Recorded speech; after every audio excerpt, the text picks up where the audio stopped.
All right, welcome. Glad everybody can join me today. First, my name is Chad Huntebrinker. I'm the offensive line coach at Toledo Central Catholic in Ohio. Email chuntebrinker@centralcatholic.org. Twitter, I'll open up my DMs there in case any of you guys have questions. Hopefully I can give you guys some pointers here. And either if you're just starting and new to the zone running game or you've been running zone, hopefully I can give you some tips here. But I'm going to talk about installing the zone running game, communication assignments and adjustments. With the zone running game, really for us, I've been the offensive line coach since 2012, and we've ran zone way before that, but I don't think we ever married it. And that's a big thing. I think when you do run zone, you have to marry it. That has to be your go-to. I don't think it's much different than someone saying we're a power team or we're going to run power no matter what. We're going to run zone, and I think it's something you just have to marry. You can't just date it. We have gap schemes. We have pretty much everything you can think of because I think you have to have answers nowadays, and that's a big thing for us. I think maybe we're a little different than some teams. Some teams always want to run the same zone, tight zone, cutback, and that's the only thing they got, or outside zone. We're going to have 4 different zone runs. Our angles are going to change. Our communication does not, and go from there. Big thing for us is we're going to block the most dangerous defenders. Without a tight end, there's 5 of us, so we need to make sure we have the 5 most dangerous guys based on our rules. We use covered, uncovered rules. When I first started really diving into zone running game, there's definitely a few different trains of thoughts. I think, you have the covered, uncovered principle. You have the count principle, which I understood. I just did not feel like I could teach it to my guys. And once post-snap, guys started moving, the count to me kind of got a little crazy. And then I think you just have the tracks, the old school Denver Broncos, step to your right, stay on your track, and go from there. And I'd say I steal a little bit of the tracks principles at times post-snap when guys start moving. But I think it can be really, really, I just like cover uncover rules, and we'll really talk to about that as we go. Big thing for me is the emphasis on combo blocks. Go to the last slide where I want to be physical. And that's a big thing, I think, with combo blocks. You got to be physical, okay? So big thing also with us is we want no negative plays. We want to block the first level first. There's times we may not get to the second level. And we really never worry about the third level. And even in some of our clips, you're going to see people packing the box on us. There sometimes is no third level. So we want to make sure we block our first level first. And again, we want to be physical. I think with sometimes, I don't know if people think that zone is this, soft, kind of get in your way kind of thing. That's not what we're about. We want to be physical. If you run power, that's my same thought. And that has to be that mentality, offensive line coach, that you got to think zone's not just some get in your way kind of thing. It is a nastiness that you got to give, you have to believe as the coach, and then that trickles down to your guys. And I think when they buy in, that's when that is, because I think that's the biggest compliment is that when someone says, man, you guys are physical. Yeah, thanks. Appreciate that. That's the biggest compliment I feel like I can get. With a tight zone or with the zones, what are they? Okay, we have tight, we have belly, inside zone, outside zone, and then jet sweep. So again, we're going to use the same concept for all of these. And here's just our aiming points, okay? I'll show you why we want to go to different ones as we go. But our tight course is right down the center of that, right down the ass crack of that center. You really want to bang or bend it. You really don't want to bounce it, and we'll get to those here in a second. The inside track is the outside leg of the guard, okay, depending on which way you're going, okay? Outside zone would be to a tight end or off tight end. You'll see a lot of our clips. We use an off tight end. A lot of times we'll have a tight end and a wing here. And either way, your aiming point is right at that tight end's ass. And again, you're going to bang that. You're going to possibly bounce it. Sometimes that thing will bend back. And then sweep, you are going to be cheating up a little bit, okay? And you are going to turn your feet, or you're going to turn your shoulders perpendicular line of scrimmage, and you are going to get outside of this box, okay? So with this, I don't want to give we don't give too many rules. We've been really spoiled with running backs, with just freak running backs, and I think that's the big thing is don't overcoach this position. Teach these cuts, bend, bang, and bounce. Teach the L cut. Teach a jump cut. And the big thing for us is pressure aiming point. Okay, and a little bit of that has to go with QB has to get that running back to the correct aiming point. Okay, if it's a read play, obviously he needs to make sure he's in correct footwork to be able to pull the ball. And again, you get one cut, bend, bag, bounce. We've been running zone religiously since 2012, and I have probably over 1,000 clips that I've been kind of going through. And the really good ones, or at least the ones that don't end up in negative plays, it was one cut. Might have been a 1 or 2 yard gain because of whatever happened up front or with the read. And whenever they tried to sit there and dance in the backfield, it was a negative play, and that's what we do not want. Okay. Why are aiming points so important? I'm going to go to this view, and if I let this thing play, this kid's just a complete freak. But this is inside zone left, so our aiming point is right here. Again, quarterback and him don't take a very good path with this, and you'll see it open up right there. Go back and pause it. So as he's going, the quarterback should be steering him right to where my mouse is. And if you see, foot in the ground, there's your touchdown. Okay. Now this clip shows you a bunch of things that we'll get into: sustain, double team, stay on your block. So that kid should be down there. Okay. And if I let this thing, obviously it ends up being a touchdown. So yeah, we have freak athletes. I'm going to show you that. Not a great clean play, but I believe the aiming points are big. Okay. With that. So what do we want to call? We're a tempo team, so we don't always get this type of, are able to say this all the time, because we have guys that whatever we see sometimes in scouting purposes, we don't always get that on a Friday night. But for the most part, these are the rules we try to hold true. So tight zone, going right down the center. We want to run this to the 3 tech, okay, where this thing might bend back behind that nose that's in a shade or a 2-eye. Or an odd front, okay? We're just reading tailbacks, really just reading that nose. Okay, if the nose goes one way, play side A gap, he's probably going to bend it back A gap, backside, and go from there. Inside zone, I'll show you a little bit here. This is to the nose, meaning the 3 techs backside. Some teams do a really good job. Sometimes they're 3 techs, they're stud, and we want to hit that open B gap, play side. When we get to outside zone jet or sweep, the big thing for us is what are the number of hats? Okay, are we plus? If we have an extra hat, we should just keep running the thing. If we're even, we should still be a good play. Just sustain your blocks, get in good positions, and go. If it's minus hats, that's on us as coaches. We shouldn't even be running the play. Okay, so that's a big thing with us, what we want to call. So here's some aiming points for you, and I'll just go to the end zone view because I think it's a little bit easier to see. Again, use this hash as a landmark here. Again, we're going to get some blocks here, get a good double team. He's going to be sifting, which we'll talk about as we go, but he is going right down that center. He bends it back behind that tackle, and it's a good football play. Okay, but that's right down that course. If we go to inside zone, this is where this team does a good job. They put their 3 tech backside on us to take away that tight zone. So no problem. We don't want this kid to think. We want us as coaches to think. So we're going to have his aiming point right here.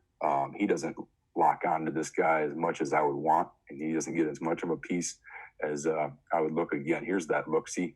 We're okay. It's probably 2nd or 3rd down. We want to get in the right position, right play, and go from there. And again, he is going to aim right here, and you'll see it kind of open up, put your foot in the ground, and go get it. Okay, so a good play there. When we go to the pistol here, outside zone with this, here we go. Again, his aiming point should be this tight end, which is actually end up an unbalanced tackle. And I think that's the beauty of zone. You're going to see a lot of different, I tried to incorporate as many crazy formations as we could, because once you learn these zone principles, it doesn't matter where you are, and you go from there. So he is going to step, quarterback's going to guide him over there. Okay. You're going to see some good double teams, nothing backside. A lot of times double teams don't occur backside the way we run it. But again, set the edge here, and he's going to put his foot in the ground, and we're in good shape there. Okay. Again, this is why aiming points can be so crucial. They stack the box inside, then we got to get outside. We don't run a lot of outside zone from the shotgun next to him, but we will, just to break some tendencies. So again, here, he's going to guide him over to here. And again, we get some good double teams, different places. You see that tight end, actually, he ends up getting all the way up to the safety. If I go back, I wanted to show you a little bit. I think this view is always important to see as well. Are you getting a good push, and how much penetration are you getting? And again, play side here, you get a good push. And again, this guy gets all the way up to that safety, makes his cut, and goes, okay? So I think that can be really, really important to get to that.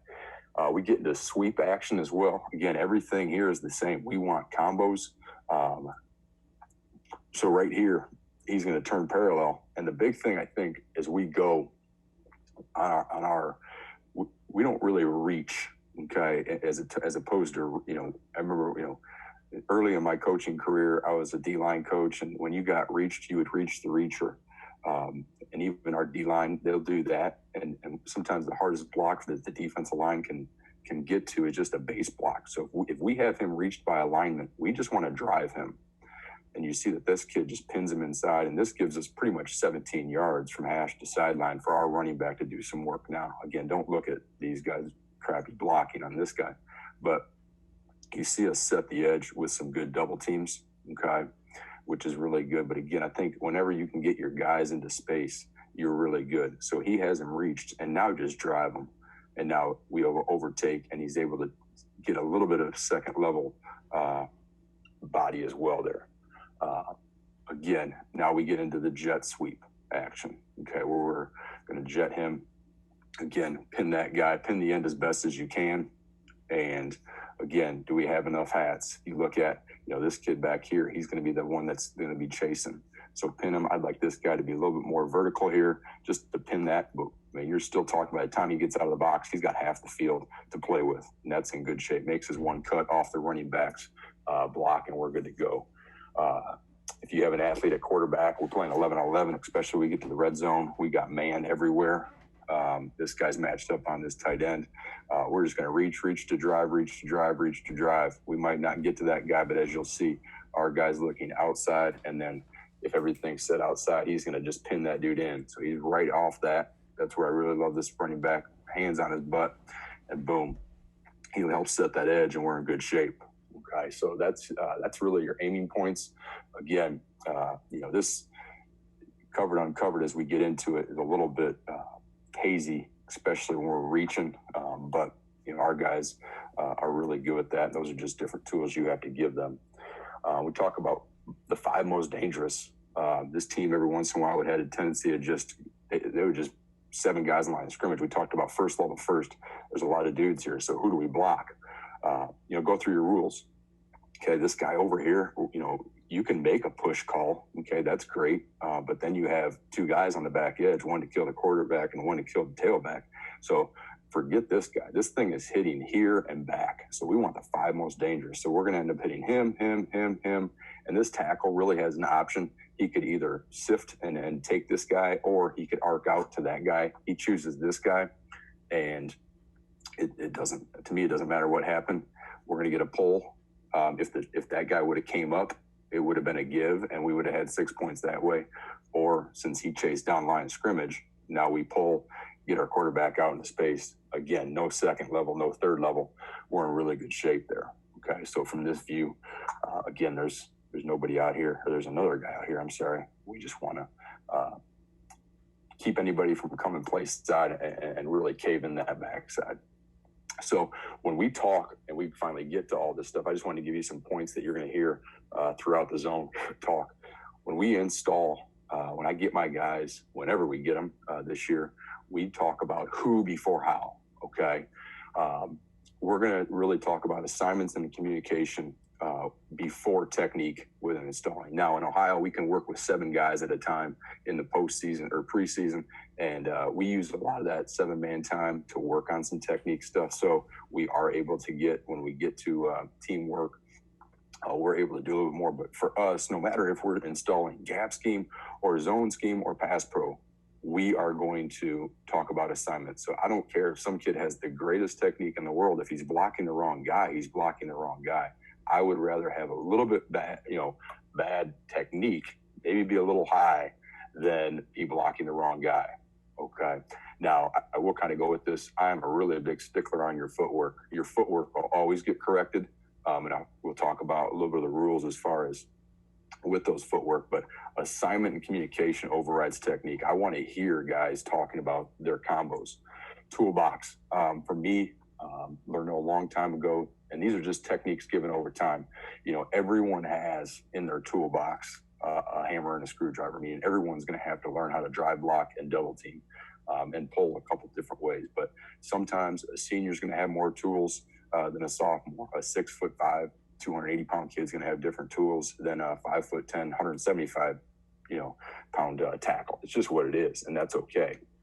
When we install, we're going to go chalk talk video, something very similar to this. Okay, we're going to go walk through pre-practice and then pods, inside and team. And pods is something I really want to emphasize with this, because this is where, to me, zone just completely clicked. And I will tell you, as you can see through some of the videos, these are a lot of clean plays. I think when you are teaching zone, it's important to see the clean plays, not necessarily, bad plays. I want my guys to say, okay, this is what this should look like, and go from there. So some key points, again, this is just part of your toolbox that really, it just has to happen there. Okay. No, your first step is always play side. Okay. Your angle can change. Okay. I'm really big and learned a lot. The Charles Bentley stuff, force through the ground and all that stuff. And that's awesome. And we've been able to do a lot with that stuff. But again, your angle can change depending on if your guy is backside shade, head up, front side shade, just a little bit over into the gap. If you're a tackle and the guy's a yard outside, your angles are going to change. One thing that I use as a huge coaching point is, good first step, great second step, perfect hat and hands. I think that's just something that I've always put into their heads. What does that mean? First step, you step the right way. You step the correct way. Good job. Okay. Second step, that's your reaction step. Stay where you are strong. Okay. We want it to look like you are deadlifting, squatting. We want you to stay in that strong position. Okay. And there's other coaching points to that, but just stay where you are strong. Okay. Our lower body is much more stronger than our upper body, and we want to use that. So good first step. Okay. You went the right way. A lot of times when you see a bad play, usually sometimes it has to do with the kid just stepped the wrong way. And then if you see a bad play again, it's the second step, and that second step sometimes crossing over. The second step never happens. The collision happens on the first step, but get that second step in the ground and react to what that guy's going. And then hat and hands. Know your angle, know the play. I think that's important. We want to get our elbows inside when we talk about get the fit. Get our nose to our numbers, hands on the breastplates. Okay, squeeze the elbows, hold them as long as you freaking can, and know when to let go, I guess, A big thing is sustain blocks. Get the ball carrier to that second or third level. Talk about it. A lot of times we don't have a third level. So get our guys to that second level, okay, at minimum. I think as you watch and you self-study, why are you really good? I will tell you, I think D linemen give us much more fits than linebackers. I just think when open field tackling takes place, our guys are usually better than linebackers. It's just what it is. And then a lot of times on a Saturday morning, we watch film in practice, whatever it is. This kind of last thing holds true. Ask yourself pre-stat, what was the worst thing that can happen to me? And then react to it. Okay. Why did you do this? Well, I thought he was going to do this. No. Step the correct way and then react with your second step. I always say we block people with our feet. Our hands are just weapons. Okay, those are the extra weapons we get to use to really get that. And I always say, I think a lot of holding penalties, it might look like it's coming from your hands, but it's really how bad your feet are. I just want to get into a little bit of this splits. We're about 2 feet. Okay, nothing mind blowing here. But again, a lot of times we'll go smart splits. You might see a backside guy or a backside tackle. I know they see a has man. He's just over maybe 3 or 4 foot splits. Alignment wise, we get up in the face. I mean, we are up. We're not back. I know, again, when you study zone, there's so many different trains of thoughts, and I just had to find out what I understood the most. For us, the toe should align with the center's heels. And this sometimes would get us somewhat into trouble because we have some big big tackles that would be smaller than our centers. So sometimes we'd have to, the official would say, hey, you got to back up your guys. And I think that's great to me, because if you look at from where this ball is and you look at where our face mask is, and then you see this guy, almost a yard off the ball, you're telling me it's a game of inches, and you just gave us all this. That's really good. Okay, now, again, it goes to angles. Again, this just want to just put it in there. Sometimes we're pulling, we'll cheat a little bit. That's what it is. Not nothing too crazy, but that's what it is. So what is covered, what is uncovered? Again, when you're studying this, there's so many trains of thoughts, and you can kind of go crazy with it all. A lot of times, I read something where covered is anything from head up to outside, but if a guy's inside shade of you, you're not covered anymore. It's like, holy hell, we get some really funky looks, and I don't want it, to have anything not spelled out. So here, if there's a guy on you, or even like right in that gap, you're covered, okay? And then in this case, the center is uncovered, okay? The nose is backside. And there are some adjustments when the center's covered, you got to make, and we'll kind of get to those depending on what the linebacker's angles are. But covered, uncovered, and all of these, no matter if it's outside shade, head up, or inside shade, this guard is covered, okay? We look at this picture right here, we're going zone left.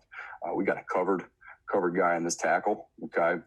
We got it covered right here on this guard. The center, he is uncovered, okay? So we'll talk about those two working together. Covered guy, uncovered guy. If we're reading this, again, you get into the zone lock and stuff like that, it just ends up becoming covered, and we can get to those. But having these first fruit principles are important. So if we go zone right now with the tight end, H-back here, again, 3 different angles, okay? We have the tight end, that guy's outside, he's still covered, okay? Tackle here, guy's in the gap, he's still covered. And then we have the guard inside, outside shade, he's covered. Center's covered right here. Backside guard is covered. I'm sorry, center's uncovered, covered, and then uncovered there. And again, you can do what you want with him. You can arc him, you can stay him. We'll get into all that fun stuff as we go. And then again, it can definitely change. Same team. The tight end here, he's covered. Usually a tackle or tight end, if he's the first guy in the line, he's going to be covered. But these guys would be uncovered. Covered, uncovered, covered, uncovered. I think that's important, just kind of what is uncovered and covered. If you're gonna install it that way, I think it's important to know. Zone combos. This is what we use. If you are a power team and you have ace, deuce, trait, quad like we, or if you have single, double, triple, whatever you use. When we talk about play side combos, we're going zone to the right. The combo between the center and the play side guard will be an ace. Play side guard, play side tackle will be a deuce. Play side tackle and play side tight end is a tray. And then, we had to actually put in tight end H-back as a quad because we just did that quite a bit. And then backside, you got an A, B, and a C between those right there. So I think a big thing is when we're talking about these, obviously you're not going to have all of these at one time. A lot of times if you have a tray here, you'll have an ace. If you got a quad, a lot of times you'll have a deuce. So sometimes it usually skips one. So tray, ace, and then you have a B backside. But I think it's important to talk about the linebacker's numbers. And we'll use this for zone. We'll use this for gap. And I think it's important that our guys play with their eyes and say, okay, hey, if we have a tray 44, these guys now need to look and make sure we have an ace to 22. And we'll talk about how we communicate that, okay, as we go. But I think it's important to communicate linebackers' numbers. I remember when I played in a little tight end, and you'd hear like an ace to the mic, and then you're like, okay, well, which one's the freaking mic? You're just playing ball. Well, he's got a number, so just say his number, okay? That's a big thing for me. And when we talk about those walkthroughs, those guys need to yell out their numbers, okay? When we go backside combos, it's the same thing. If it's between the center and the backside guard, and we're zoning right here, that'd be an A to 22. Again, a lot of times backside Bs can be a little bit different. A lot of times you don't get great combos, but you just kind of got to work that still. You got B 33 and then a C to 44 if that's what exists. So those are just how we're going to call those. So when we do communicate, our play is going to come from the sideline, whether, one of us signals directly to the line, if we signal to the quarterback, however we choose to communicate to the offense, it's going to happen. So once they get the play, The end man line of scrimmage. So if we're going zone to the right, the tackle, okay, we'll just say we're in 10 personnel. The tackle is just going to think man, man, man. And he's going to think man unless the guy next to him is uncovered, okay, and he will call out that combo. So if everyone's covered, you're just going to hear man across the board, which might be like a bear front, which we'll get to. If you hear the combo that you're with, then you know you have that. But if you're covered, just think dry block and you're in good shape. And I'll kind of go with that as we go. So again, the calls must be echoed on the line because it's so important to stress what linebackers are we getting to. I think that's really, really important. Okay. So as we break this down, okay, I don't think zone is much different. We run power, we run counter, we run tray, we run power read, we run all that stuff. And I could do a whole gap series on that, clinic talk on that as well, and how they just kind of are very similar in my mind. You're creating that wall, but at the same time, to me, it's not much different. You got man blocks, you got double teams. That's the same. It's not much different. For us, we're working angles. I'm a big angle guy. I teach geometry. I think it's all about angles, taking the correct angle. Not a big, 6-inch step here and all that stuff. If we can get displacement, if it's vertical, it's horizontal, I really don't care. Okay.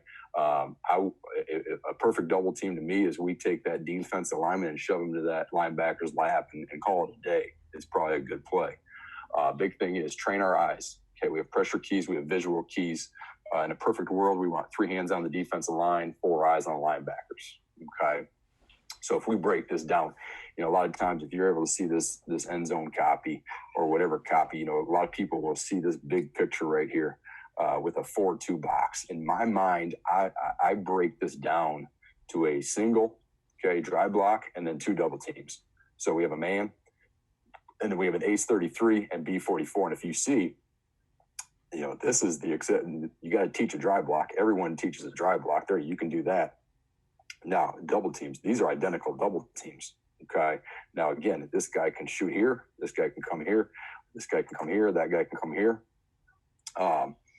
Or the same thing here. That same thing can happen. So if we go into the game, you'll see it in motion. Okay. And again, he's a little bit high, but you see almost identical combos. Okay. Driving, again, talked about not great technique. This is first or second game this season. Here, getting up to that second level, and we're in good shape here. Okay.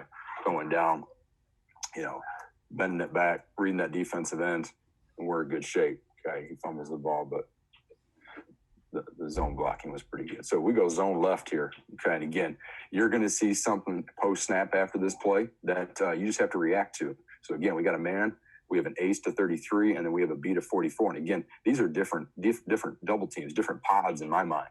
Okay, so these guys are working to that. These guys are working to that. So again, we'll get into how do you work all this. But if you see, to this view, it's always a better view. Again, we got our man block, we got our ace to 33, I don't know what number he really is, and then we have a B to 44. So again, everyone should be looking like they're stepping left. Here's our look-see. We're going to go here, but all this craziness is going to happen, and you'll still see where this guy puts a foot in the ground. Again, this isn't a perfect world. Jumping around, step left, everyone step left. Okay, he never gets a set. I can go and talk about for a few minutes on this second step.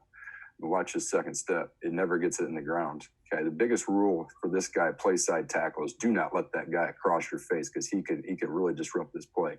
Get your foot in the ground. He has a good first step. Second step never gets down. And then they kind of go with this crazy stunt loop, everyone looping outside. And I really don't want this center chasing anybody. I always tell my guys, don't chase fast people. These guys and the guys behind them are relatively faster than us. So don't chase that guy. If you just pin this hip, look at this. No matter if it's tight zone or inside zone, we're going to be putting our foot in the ground and going.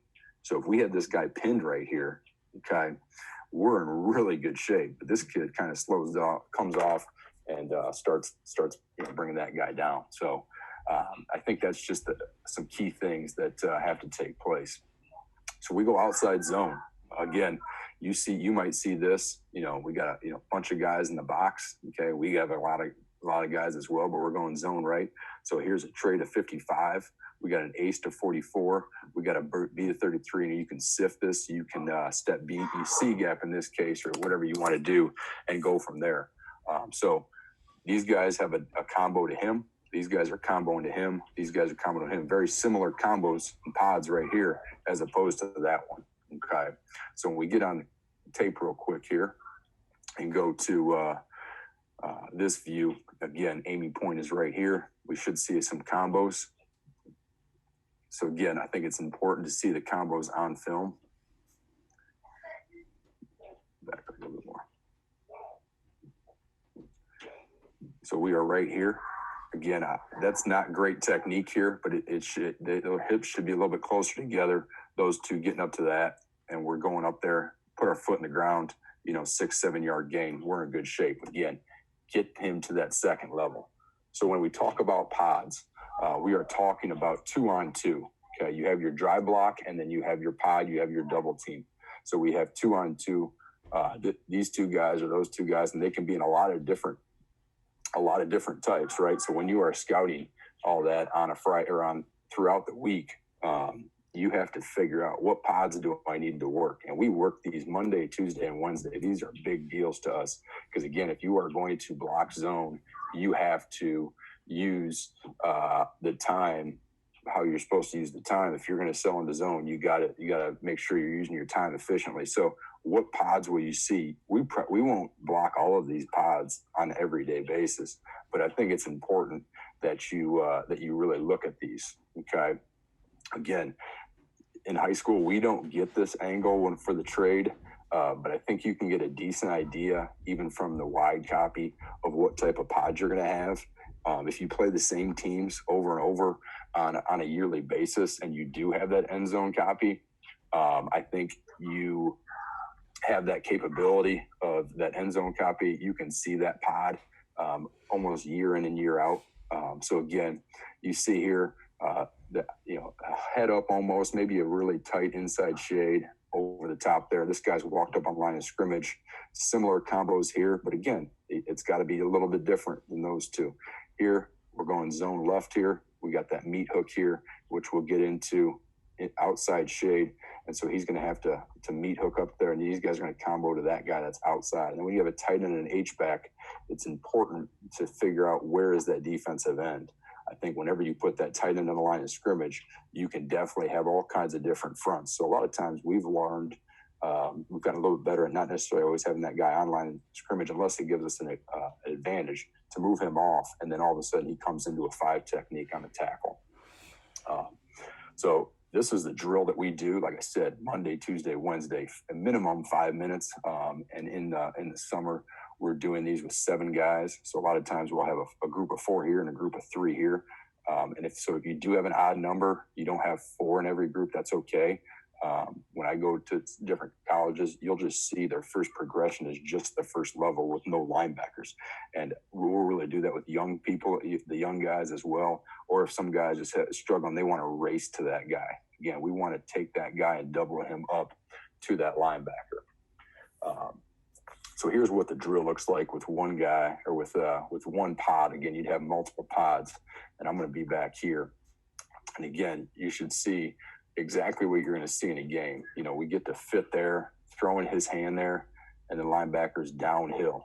Okay. If I go back, I think I forgot to talk about that. With the inside zone and tight zone, we see linebackers that are downhill in your face. Okay.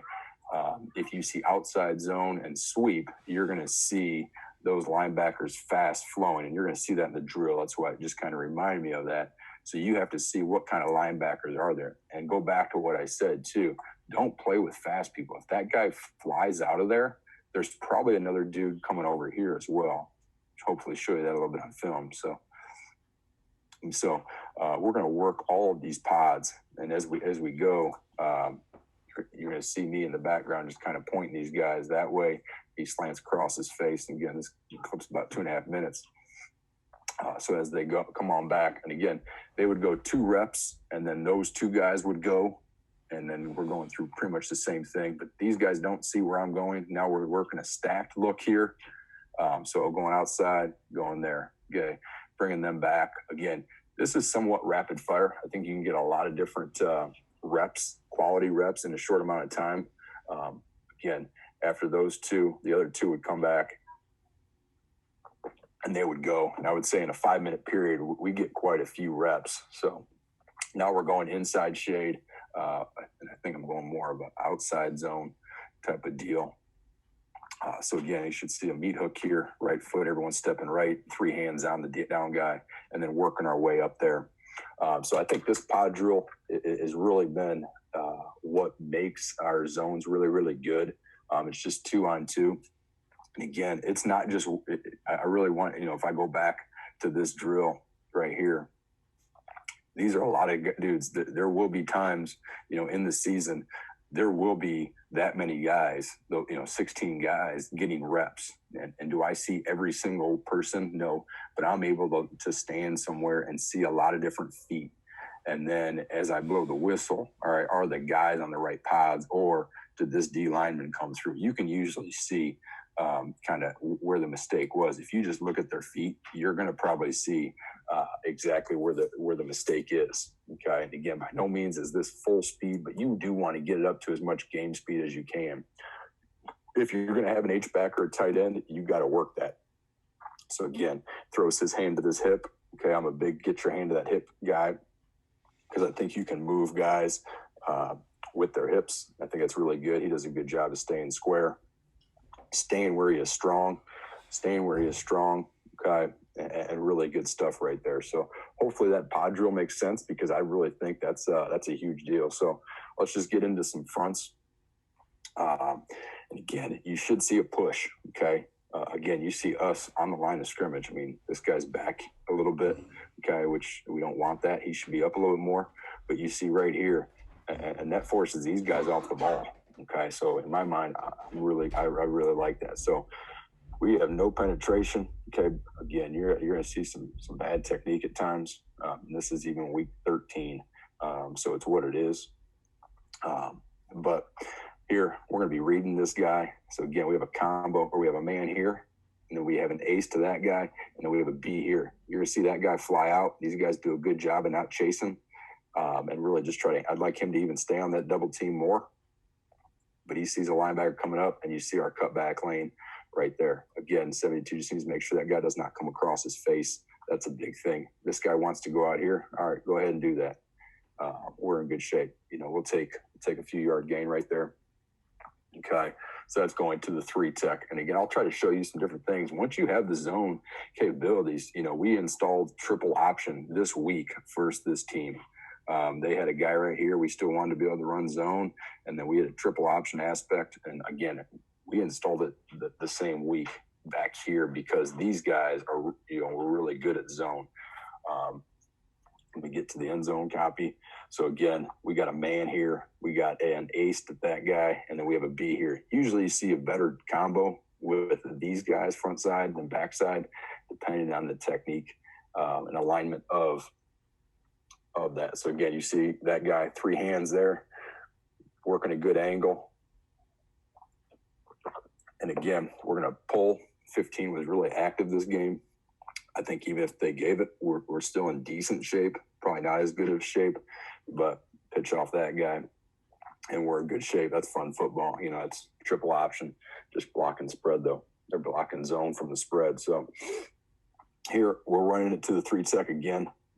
And again, try to get, that's a lot of penetration, more than I want, but he just kind of pushes him past that center's midline, which can be good. Really good combo right here. Pushing him right back into his lap. Comes off at the last second. So that's good. So 3 hands on that guy. Push him across that. Right down that center. And make him 1 cut, and we're good to go. Try to fly through these a little bit, because I know. So for tight zone versus a 4-2 here. Again, with the 2-eye. Again, we get to tempo. We can't sit here and say, perfect plays aren't going to happen. Well, just let it, zone here. You can bang it. You can bend it. Your bounce might be right here, but just place the ball. at the end of the day, again, we don't want to run tight zone back to the 3 tech, but it is what it is. You just got to kind of play. You just kind of got to go. When you have that, you should have some decent double teams just like that right there. That came off pretty quick just because of the linebacker. But if he sits here and presses this, I'm not sure why he bends it all the way back. He should just be putting his foot in the ground. I'm sure he saw that. But I'm not going to overcoach this. That's fine. We'll take, 4-yard gain. It's what it is. 40, you can do the math pretty good. Here, again, this is with the tight end backside. Let me get to the end zone view.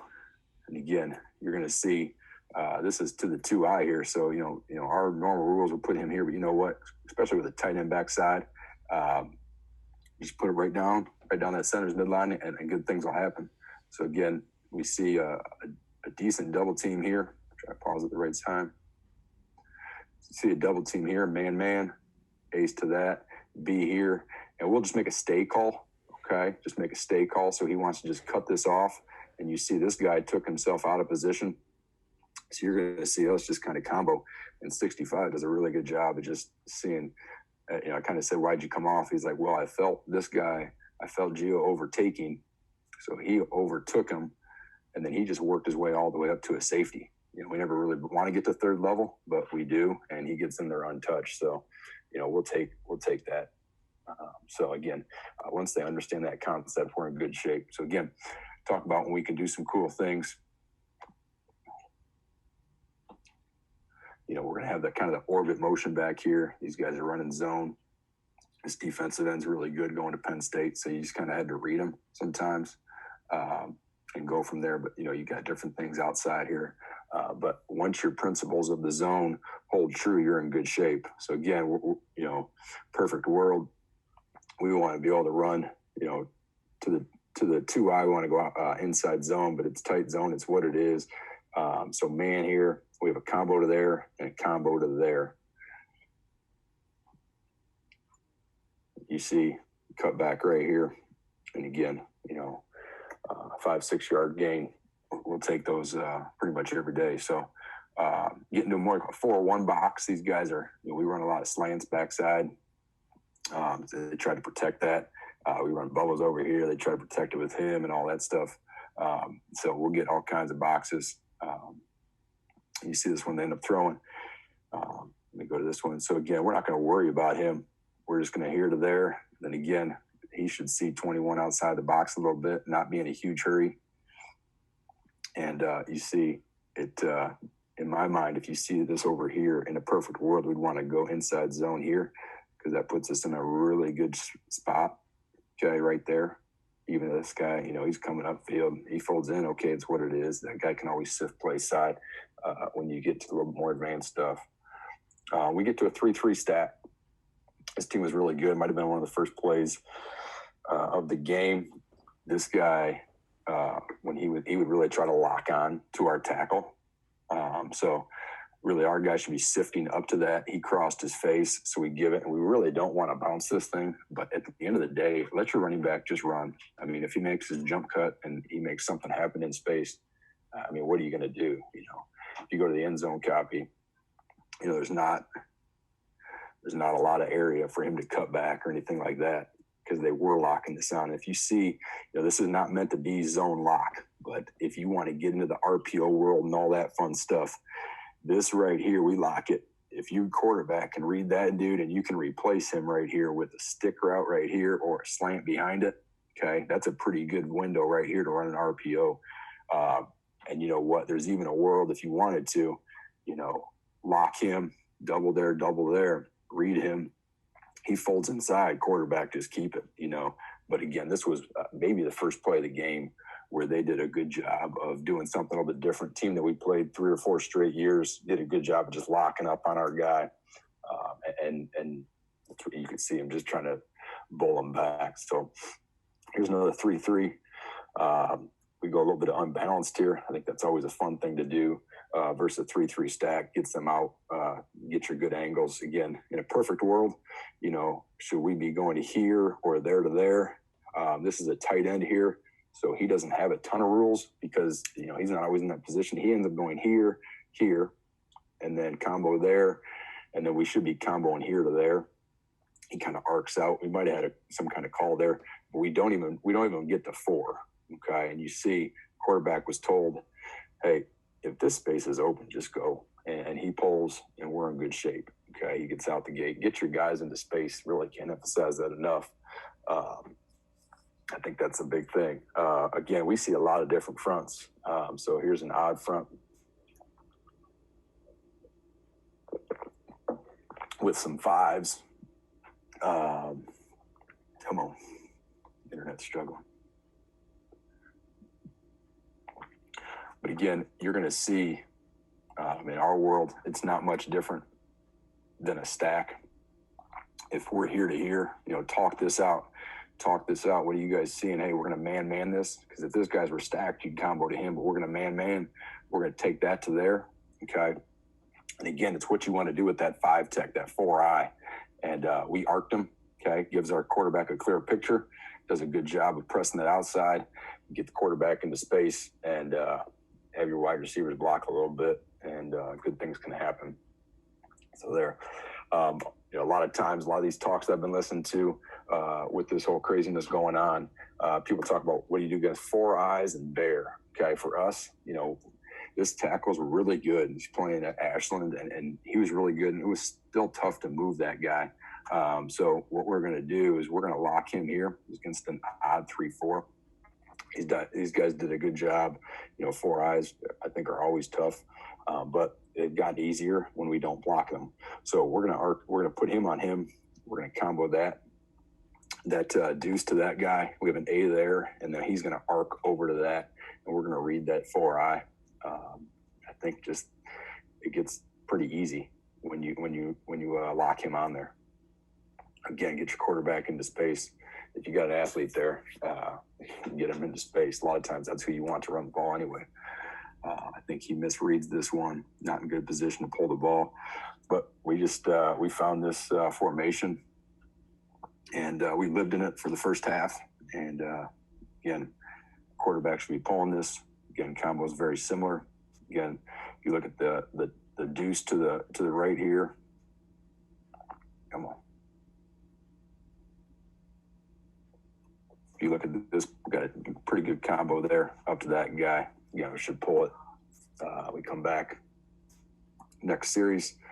And again, they didn't make any adjustments, so we don't need to make any adjustments. We're just going to go ahead and keep arcing that, get our quarterback to that next level, and play ball. Again, here's an odd front with 4 eyes. They're showing some crazy stuff up here, but we do a little bit of look-see, depending on what down it is. Again, we're going to read this guy. So again, we should be there to there, arcing out. Tackle probably needs to do a little bit better. Again, pretty good mesh. Okay, right down that. Quarterback pulls, get vertical. Okay, he gets outside a little bit, and that's what it is. But 7-yard gain is a good football play. Bear, this is always one, we're a tempo team. You got to be able to run this for as much as you can. So we're gonna go and hold our true. And I don't have an end zone copy. Here's a tight copy here. So if we go through our rules on bear, on whatever you want to call, okay, play side tackles man, play side guard man, center man. So the only double team that's going to happen is between this two, get up to him. So we can't block him, and we're going to read him.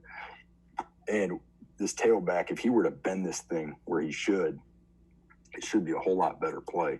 But, again, this penetration happens up here. It's what it is. But we want this thing back here. So if he just presses this and then cut back, he's on this side of the hash. He should be on the other side of the hash. I know that's getting really picky, but I think that's what you got to get to, because I think that's important. And if he were to bend that back, I think you would add a 10-yard play, maybe more, because the safety's up top there. But sometimes a 3-yard gain is a 3-yard gain. So, again, this is with a smack out of this. This guy was way up here. I put bear, but I don't know what it is. It's a lot of dudes in the box. I know that. I know that's 8 guys in the box there. And then we have 6 guys to block them. So I'm not good at math, but that's not good for us. So we need to make sure we know our most dangerous. So as this plays out, forget about that guy. This guy is covered on him, okay? And so a different type of combo is going to happen as far as instead of man-man. So these guys are going to combo to him, man, combo to there, read this. I'm sorry, we're not reading this. We're smacking this, cut back, get your guys into space. Again, a lot of times when you just get a little tap on somebody, those linebackers can have a tough time bringing guys down.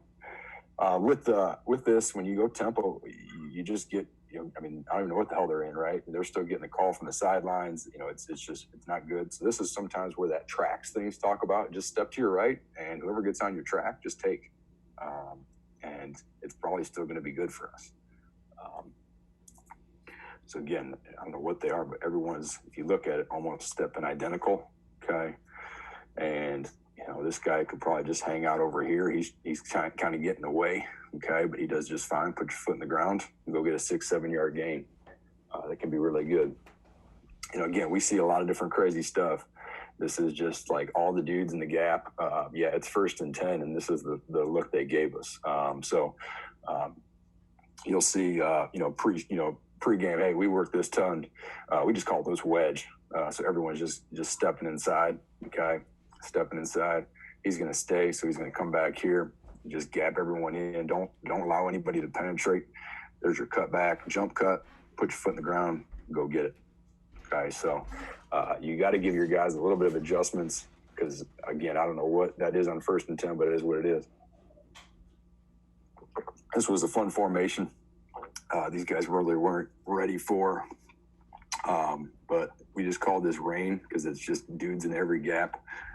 So we're gonna bash this. So bash zone. So the quarterback has the chance to actually be the one to keep it. So we're gonna still read this, dude. So you don't see great blocking up to here, but these guys are just gonna man this across to get to this copy. And so what you'll see is just guys in every gap. Again, I don't know what you guys call this, but we'll see guys in a gap. Again, man, man, man, man, man. Read that dude way up there, arc to these guys, get your guys into space, and go from there.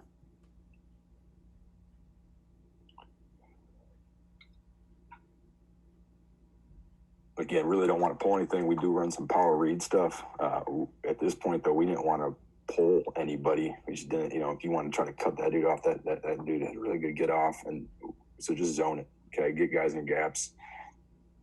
Again, we're reading this dude way out here. He gets blocked, so we give the ball, even though that guy comes off it.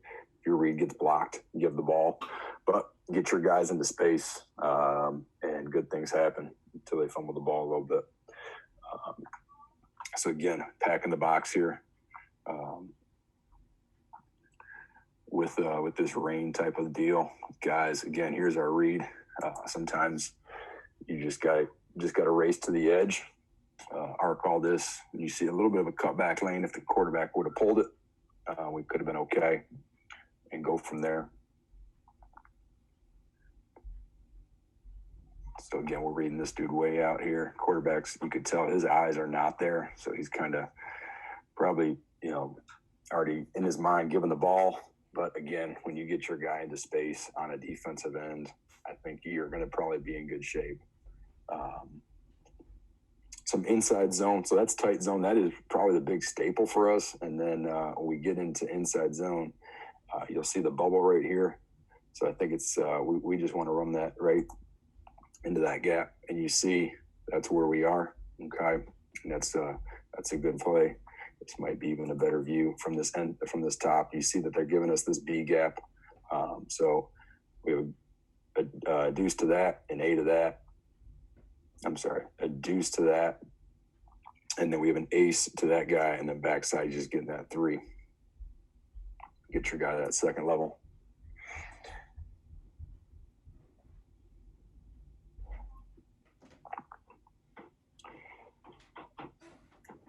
So again, 3 tech, protecting that tight zone backside. With a tight end, you can always go inside zone in my mind, because I think you got, whether it's a 3-tech play side here, I think you got some different gaps that guys can get to. Again, getting your vertical, aiming right here, foot in the ground, go get it.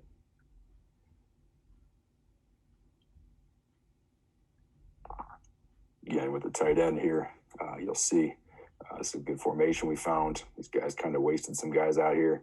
And I think he throws the ball here, but you see, if he gives this right here, we're in really good shape. But that's the world we live in with the RPO and the bubble and all that stuff. You just got to block the box and go from there.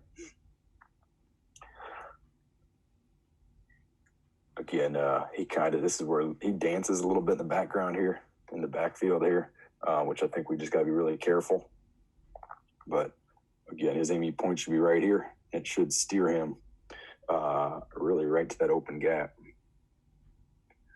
He might have saw that guy, but he makes a couple cuts back here. He gets 5 yards, but he gets it the hard way, where I think just getting up into a safety could have been good. With this, hey, get under center. Get under center. The aiming point does not change. Obviously, you got to work a little bit of footwork with all this. This is against an odd front. We get a smack. We don't worry about that guy way up top here because this thing's hitting. Again, we are just basing off our rules. Okay, we got a man, we got that, and then backside we got some stuff here. So just base it on your rules. I mean, you might say, okay, let's make a push call. So push here, push there, push there. I mean, that's a lot of angles. Okay, that I don't necessarily like. I like that. I like that. I like that. I like that. I like that combo. Get your guy into that gap, and we're good to go. Okay, if he presses his aiming point, the guy way out in D gap really does not matter. Again, you get in a 4-1 box, we end up just locking this, and this is where a lot of times you can read this stuff on RPO. But you see, if we give that there, it's probably a good game as well. So hopefully on inside zone, it makes sense. Again, here's an inside versus stack.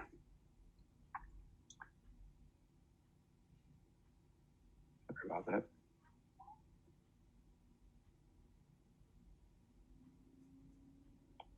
Let me get to a different one.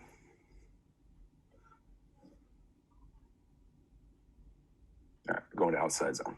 So outside zone, again, our aiming point is this tight end. So in my mind, free safety, great. More safeties you have, the better for us. Guy over here, to me, he's wasted over here. Perfect. Put him over there. So our numbers over here are good.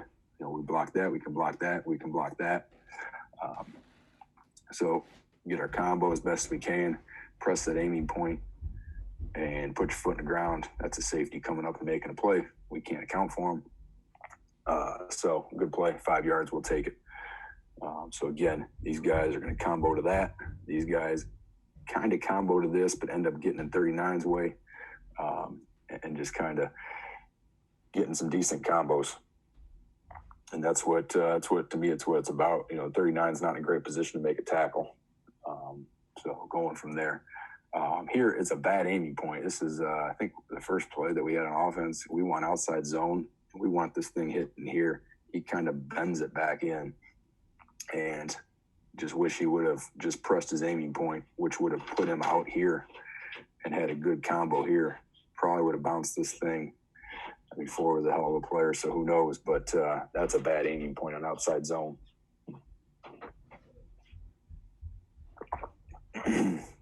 Again, this kid right here is a really good downhill runner. We had some tight ends and H-backs. Just a 4-3 with an overhang. Pressure aiming point. I hope my internet's not slowing these videos down. I'll try to go slow so you guys can see a little better. But again, we got that man-man, a combo there, combo there, combo there. I mean, I like double teams. So especially with that stuff, you can get to it. Put your foot in the ground. One cut. Good play. Some of these clips are from a different camera, so you can see the quality content. But again, here's an odd front. and you're balanced, we don't want to be balanced. I mean, these are a lot of gaps out here. And so we want to come over here. Okay, so this is kind of a no-brainer. We're plus hats over here. So go ahead, put your foot in the ground, make your cut, and go. So again, these guys are going to combo to that. These guys are going to combo to that. Backside tackle might have a cut-off block, and there we go. We're even hats. We're really good. Maybe not plus hats, but we're even, so it should be a good play. Same thing here with the overhang. Again, we're going to go through our combos real quick. Combo, these guys don't even get to combo to anybody. These guys have a double there and then a double there again. Sometimes you're able to get 4 hands, 3 hands on a guy. Sometimes you're not. It's just kind of what it is. Pressure aiming point, there's your cut back. He ends up bending it all the way back and going from there. Against bear, again, this team right here, they love bear against us. So to us, we couldn't block 8. But we're going to go ahead and press this aiming point over here.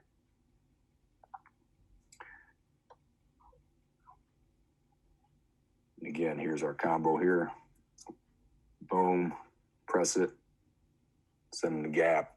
Again, get him into space. Get your running back into space. Probably going to be the best ball carrier you have. Get him into space. Again, they pack the inside. We can't run inside zone. We can't run a lot of things. But as you'll see, we're going to hit this thing right off here, right where they're not. And again, good football play. 10 yards. That one helped seal the game, so it was a big deal. Jet sweep. Again, just all this stuff's the same blocking scheme, just different angles on guys. Again, this is the most important block. Reach to drive. Once you have him reach, just drive him vertical. Okay, as best you can. Hit this guy 17 yards from hash to sidelines, I think. We're in good shape. Get the guy into space. If he wants to cut back, I really don't care. Let him do all those things. But again, set that edge as the tackle. That's the most important block. That guy can be a little disruptive, okay? So he's kind of chasing that jet, and having other options backside is great. But when you got all these dudes backside chasing, you don't have a lot of options. So just, do what you got to do with him. I don't know, not great technique by any means, but that tackle setting the edge is so crucial. Again, we found this formation. Find your formations. And then, again, set the edge. Don't just start reaching. Try to get, he's getting them vertical. Buries them pretty good. Get the edge. And now a kid that's a really good football player has a lot of room to make some moves and do what he's supposed to do. And when you have running backs that lead block like that, that's really helpful as well. So get you a few of those.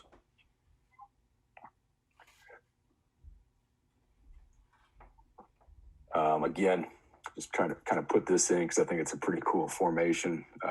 We just call it the hammer and nail, 2 tailbacks, 20 personnel. This guy's got jet. These guys are pretty balanced. Again, he doesn't need to reach anybody, so just set the edge. He goes, that's just pin the guy. You got a lot of space out here with multiple blockers. Space is huge. So that's our jet sweep. QB sweep. Again, here's a Wildcat. And again, a lot of guys coming through the A-gaps, through that rain look. Again, step, reach to drive, get your guy into space. Might be an extra hat. Let your running back make your cut and go from there. I think that's so just I want to get some adjustments. I apologize for getting that film. Why to badger? Why might you need to make a badger call? Backside shade on the center. A lot of times you go man, and then this to this. That can be tough to get to 55. In this case, it ends up working out. But you'll see as we go, if we badger this, means it's going to end up turning into an ace to 55. We're just going to wash this down. But we're going to have to make a badger call. In this team, you'll see a bunch of clips, why we have to badger. It's easier from this end zone copy. But we're going tight zone here. So we're going to go here, and we got to get to this guy. Okay, so we don't want this double team to go to this guy. We're just going to badger this, so it turns into ace that there, and then he's up to 44. Should be a good cutback. And again, the guard here, he just simply needs to wash that dude down, and that can be a huge help. Just giving him that badger call. Just gap that over, smack it. There's your cutback. Okay. So a badger call doesn't always need to be made, but it's definitely a great tool to have to give to your guys. Badger, badger. There's your cutback. Right down that hash. You're in good shape. The next one I want to show you is zebra, and why a zebra call?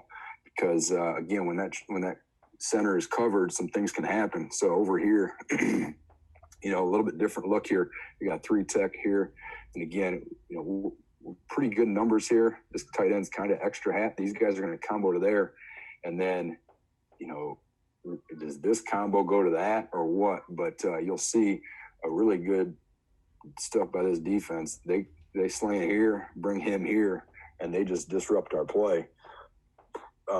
So finally in halftime, we talked about this because I'm not even sure we had this adjustment at this point because we haven't really seen that this year. So these guys are going to combo to there. It's easy to say at pre-snap, these guys are comboing to there, but this guy's moving. So we're going to zebra, meaning it's full zone, just old school zone. Step to your right and work it out. And you see he's going to get to him. He's going to get to nose, and now the center is going to end up working to him. And he's going to press that gap, and we're in good shape. Gets us into a good football play. Okay, again, 4 or 5 yards. That's a big deal. Monkey. We just called it. This is just our man. This is like a 3-2 box. This is a stud quarterback back here, and we have a lot of 5-man boxes, and we don't want to read anybody. Just lock everybody on. Just get up to, if you're covered, drive those dudes. If you're uncovered, get up to linebackers. Get the running back into space. Again, we just went right to the same call. Again, you're going to play these guys way out here, protecting your, 2 out here, 3 for them, 2 out here, 2.5 for that guy, 5 in the box. You better be running the ball and get your guy into second space. That guy folds in, makes a play out. That's what it is. Here's just a monkey call with a smack. Now, when we call a smack block, we're going to smack this guy, so we don't really want to touch him. We want to just arc up, sift up to that next position, and we're in good shape then.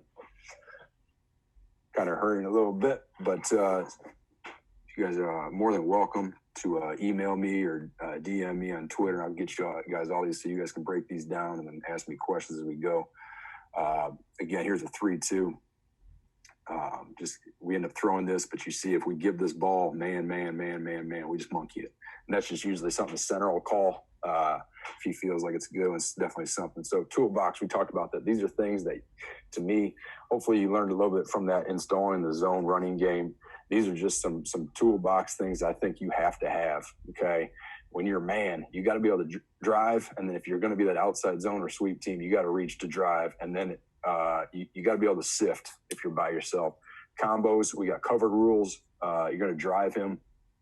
You're going to reach him, and then if it's a backside shade, you might give that meat hook, which we'll get to here in a second. You're uncovered, check and climb, check that hip, and then a big thing for us is that second level. We're not always good at that second level, so we really got to get better at that. So these are just the everyday drills. Again, really big with Charles Bentley, force to the ground. So we do that knee to drive catch stuff, whatever you want to call it. I really don't care. Stance, and then we go fit to finish, and I'll show you these, which I've kind of already showed you. And I don't have the knee to catch, but again, these are just your everyday drills. We do the first practice in June and July, all the way through, hopefully, the state championship, semifinal for Thanksgiving and all that stuff. So here's fit to finish. We're just going to sit there and get into a fitted position, starting backwards a little bit, driving that. Those guys will go down to the end zone and coming on back. And then we're going to go stance to fit. So we're going to get in a good stance. This one I've kind of gotten evolved from a little bit. These guys are going to still drive a little bit. I've kind of a habit where I don't like these guys just stopping and slowing their momentum. So they'll start driving 2 or 3 steps with a quick whistle, but that's just stance to fit. Working different angles. I think that's important. And then stance to finish. Step and just drive that dude. Step and drive that dude. that's just how we're working our dry blocks. That's how we're getting warmed up. That's always a big thing. A meat hook. I think this is a very similar to what people use as the flipper. I don't mind the flipper. I just think it has something to, you know, the elbow and the shoulder. You know, I want to use my hands. And you know, first step is always going to be play side. That's what we talk about. You know, it's first step, play side. Second step is going to bring that meat hook. That is that elbow that's tight, that thumb is up, that palm is up, the shoulders are square. The keys with this is we're staying square, and our eyes are on the second level. Again, I don't need to sit there and stare at the guy that I'm blocking. I should be able to feel him, work my combo until I feel my buddy's hip. Okay, this should be violent. This isn't just, you know, put my hand on him. This is, like I said, a substitute for a flipper. And I'll give the flipper to some kids that feel better. Most of them like using their hands. And I remember having to block with my forearms when I was in 5th grade, and I hated it. You had those forearm pads, but here you go. So here's just an everyday drill with the meat hook. So picture, you might be sifting, you might be double teaming, but you are working this vertical step with your right foot and right there. Okay, now, again, why do I like this meat hook? Because if this guy were to slant across his face, he can now bring that right hand and uppercut his chest. And now I have 2 hands, and I'm probably right into the fit position. So that's a really good job. And again, we'll go both ways with that. So this should be a left foot vertical, right foot meat hook, boom, tight elbow, you know, a little bit tighter elbow. He's really tight. And again, your buddy should be replacing there with that. If you look at this, these clips, both the guards do a pretty good job. He is a lot better than the other guy, because this guy, they had a slanted defensive lineman, wasn't able to get a lot of surface. But you see right here, you see kind of what we call a kickstand, where we're doubling. You know, that guy is not going to press when that kickstand's back there. If that foot's way up here, he might be able to fight that double team. He stays square and gets up to that second level. Press that aiming point. Again, this is the same thing. Both guards are pretty good. Again, it just depends on the technique and when you can use it. Again, that guy's slanted. That's tough sometimes to do. But again, right foot vertical, everyone's stepping right. Okay, meat hooking it, turns him. That guy overtakes him, and now he's right up in the 39. Not by no means does he get a great block on that second level, but we got the first level taken care of, and you at least got up to that guy, which can be good. Left guard, he's pretty good here. Stepping here. Again, he's leaning a little bit into that guy. Feet aren't great. If his feet were a little better, his left foot would be up a little bit, meaning he can now push off and get to 13, where now he has to take a few extra steps, and that's what it should look like, staying on it the whole time. And now he comes off to 13, and that would be a really good meat hook. But that's football right there, so it's not perfect by any means. Again, here's just a counter. Like I said, we're a power counter team as well. The meat hook, you just see this meat hook right here. It's pretty close as you can go, and creating that wall for that guy, because I think that's important. I think when we talk about having zone principles, being married to zone, and we're going to date gap, you got to kind of have those techniques that interchange between them too. I think the last topic I just want to get to is sifting. I think that's important. What is a sift? You know, when you go to Webster, the dictionary, don't use it too much, but to go through something very carefully in order to find something useful or valuable. For us, the useful gap is the B gap.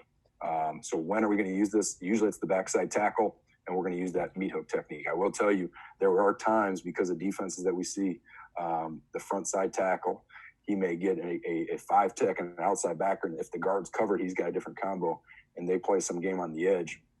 A play side tackle sometimes does have to do that. So just kind of fly through this technique a little bit with the sift. Again, this is no different than a pod. Not every kid needs to work this. A lot of times this would be pre-practice, post-practice, pre-season, where it's just a tackle. You see this kid violently rip that meat hook. He misses. Okay, it's all good. I sifted up to that. Let me go back to this.